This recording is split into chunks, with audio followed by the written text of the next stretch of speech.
So today I'm going to share with you how to raise money to fund your deal, and you really want to watch all this video, otherwise you either won't buy any deal or your opportunities for deals will be much smaller. So hey, my name is Moran Pober, I'm the founder of Acquisitions.com, and I'm here to share my journey in the business buying world and to also help you build wealth doing the same. So to begin with, why do you even need to raise money for your deal? In a nutshell, you don't have to. Many deals you don't have to use money at all. And if you want to check it out, open a new tab in the meantime and search my channel for deal structures and watch videos on different deal structures you can use to close deals that are not involved any money at all. Obviously, you want to make sure you're up to date and you're using strategies that work in right now, and ideally you have the accountability and support to do those things. But many structures out there are not require capital whatsoever. If you do decide to raise capital, it just means that you're going to have many more options to close deals. And even the type of capital that you raise, it means that you can have more deals, if it's debt or equity or whatever. Another thing to remember is the fact that it's more about the deal versus the capital. It's more about how you position yourself and if the deal is good enough versus the capital, because the money is out there, guys. There's access to more capital nowadays and more money than probably ever in history.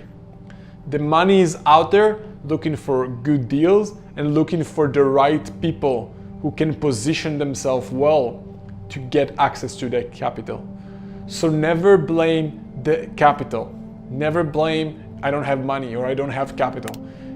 You don't have enough resourcefulness to find that capital, or you don't have the right deal that can attract the right capital. And in the end of the day, you can use your own money for those deals. But when you go out there and use what we call OPM, other people's money, it means you're going to get access to so many more opportunities to be able to do so many more deals. If you look at the richest people in the world, they are using OPM, they are going out there and raising capital. And there are specific different capital options that you need to learn based on your sector, based on your specific deal, because there is no one answer that will be applied to everyone. That I will tell you, hey, go to this bank and that bank will finance all of your deals no matter what. I need to know, first of all, what is your deal? What is your industry? What is your experience? How do you position yourself? I can go and tell you, hey, go and look for asset-based lenders or cash flow lenders. But it doesn't matter.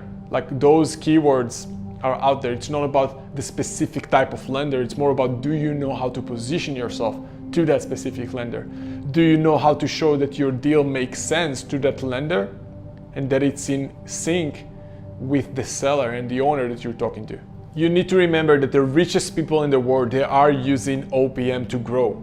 The richest companies in the world are using OPM to grow. If you look at Facebook, at Amazon, they're always raising capital. They're doing it from the public. They went public, they did an IPO, but you don't necessarily need to go public. Another thing to consider when you raise capital is, do you want to be diluted?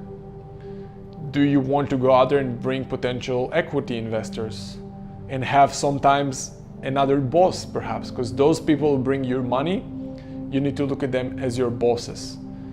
If it's debt financing, you won't be diluted, but you still need to report to those financial institutions and let them know about your progress in your deal to make sure that you're basically paying back the debt. Or if you're raising equity, the equity investors want to make sure that you're taking the right action to grow that business so their equity will eventually be worth more. So remember, raising capital and accessing OPM will open doors for much larger deals. And you always need to think with yourself, do I want to access that capital or not? If I do I know how to position myself? And do I have the right deal? And in the end of the day, you need to remember that if you're afraid to be diluted, you need to remember that 100% of nothing is still nothing. And it's sometimes better to have a smaller percent of a much larger pie in the long run. And if you don't believe me, go and search some of the richest people in the world. Jeff Bezos, he's not owning 100% of Amazon. Mark Zuckerberg, he's not owning 100% of Facebook. Some of the richest people in the world, they're owning sometimes nowadays minority of their businesses, but that minority worth billions of dollars. So you need to think with yourself, do you want 100% of a smaller pie, or are you okay with diluting yourself? And if you're still watching this video, please like and subscribe to the channel if you didn't yet, and let me know in the comments below, what do you think is better? Or what do you think is the best next step for you specifically in order for you to be successful with your acquisitions? And do you have the support for that? Because I want to support you. Go and comment right now. And you're probably saying, hey, okay, so I understand a little bit more on how to fund the deal, and I understand that it's good for me if I can access OPM. I want to share with you 3 tips on how you can find investors. And that's why I created this video. So go and click in here right now, and I'll watch you in that video in a bit.